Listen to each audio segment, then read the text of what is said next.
Қайырлы кеш, менің сүйікті оқырмандарым. Менің видео рецепт салмағаныма біраз уақыт болып қалды, сондықтан мен ыстық тағамнан бастағым келді. Бұл жас ешкінің етінен жасалған қуырдақ, басқа жерлерде сірне деп те атайды. Өте дәмді шықты, еті өте жұмсақ болады және денсаулыққа пайдасы мол. Ал енді қуырдағымызды жасау үшін алдымен бізге осылай пиязымызды, тәтті бұрышымызды, картобымызды және етімізді, құйрық майымызды дайындап аламыз.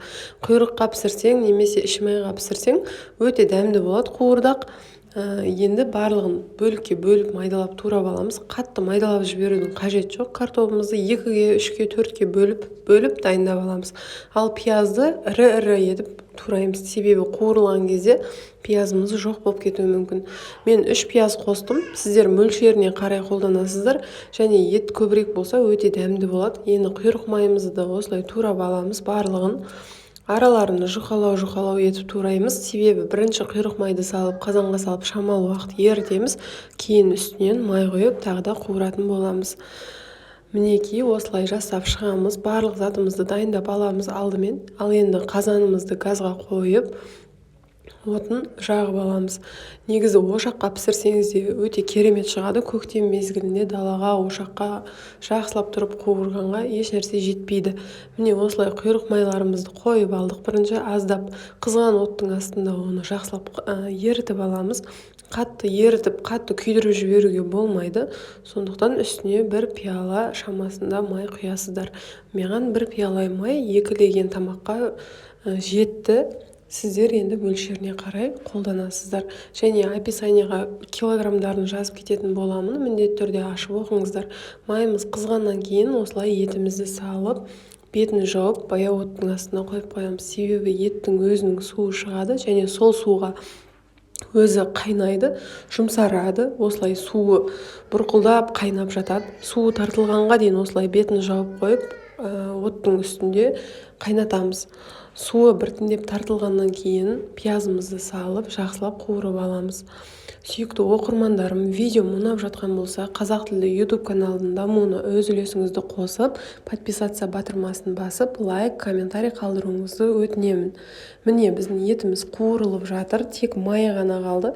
Енді пиязымызды салып, пиязды да қызарғанша жақсылап қуырып аламыз. Қатты күйдіріп жіберуге болмайды. Міндетті түрде газға қарап және қазанға қарап тұрып істейсіздер. Осылай пиязымызды салып, жақсылап қуырып аламыз. Дәмі өте керемет болады. Айтпақшы, етке аздап тұзсыз болатын болса, тұз шашқандарыңыз дұрыс. Менің етім тұздалған ет болғандықтан мен тұзды қоспадым. Осылай картобыңызды салып, картопты бірақ араластырмайсыздар. Бетіне түгел салып аласыздар. Оның үстіне тәтті бұрыштарымызды салып және дәмдеуіштерді де қоссаңыздар болады, қоспасаңыздар да болады. Негізі иісі әдемі шықсын десеңіздер, дәмдеуіштер қосқаныңыз дұрыс. Өз мөлшеріне қарай, өз вкусыңызға, жаңағыдай талғамыңызға қарай қосасыз. Тұзды да картоптың бетіне ғана шашып, және жаңағы тәтті бұрыштарымызды қойып, ащы бұрыш қойсаңыз да өте керемет болады. Мен осылай лавр жапырақтарын да қостым, себебі маған өте ұнайды.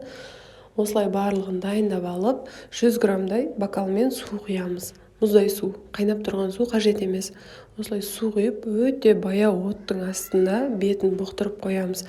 Қазанның қақпағын жақсылап жауып қойып, 1 сағатқа демдеп қоямыз. Мінекей біздің тамағымыз дайын болып қалды. Енді алғаннан кейін ақырын араластыруымыз керек. Қатты араластырсақ, картобымыз езіліп кетуі мүмкін. Қараңыздаршы, өте керемет болып пісіп шықты. Суы да, майы да өте керемет және қып-қызыл болып, өте дәмді болды. Кез келген қонаққа жасап берсеңіздер сүйіп жейді. Және бетіне осылай пиязды укроппен дайындап қойдым. Енді укроп болмаса, құр пияздың өзінде турап дайындап қойсаңыздар, өте дәмді көрінеді және көп адамдар пияз қосып жегенді ұнатады. Ал астарыңыз дәмді болсын, міндетті түрде кешкі асқа жақындарыңызға жасап қуантыңыздар және каналыма тіркеліп комментарий қалдыруды ұмытпаңыздар. Сіздерге рахмет. Сіздермен болған Ақерке.